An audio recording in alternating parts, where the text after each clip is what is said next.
শালার বাড়ির লোক আমাকে ঘর থেকে বের করে দিয়েছে এই সামান্য টাকার জন্য। দূর শালা। আরে এটা কি জিনিস? কে ভাই তুমি? আমি কে সেটা তোকে পরে বলবো, তুই আগে বল এই পয়সা কে ফেলছে? আমি ফেলছি। কেন, কি হইছে?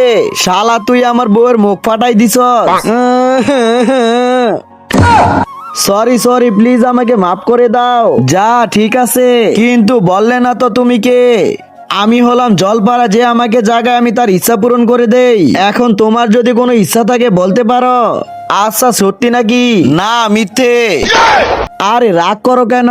হ্যাঁ তো জলদি বলো, আজকে আমি অনেক টেনশনে আছি, এই জন্য আমাকে এক প্যাকেট গুল দিয়ে দাও। ঠিক আছে, যেটা তোমার ইচ্ছে। কিন্তু তার আগে তুমি কি টাকাকে বেশি ভালোবাসো নাকি মা বাবাকে? যদি আমার মতো মা বাবা হয়ে থাকে তাহলে ভিডিওটি একটি লাইক করে চ্যানেলটি অবশ্যই সাবস্ক্রাইব করবা। আর লাইক সাবস্ক্রাইব না করলে আমি বুঝে নেবো তুমি মা বাবাকে একটু ভালোবাসো না। আমি তোকে বর দিচ্ছি, সারা জীবন তুই কুকুর হয়ে থাকবি।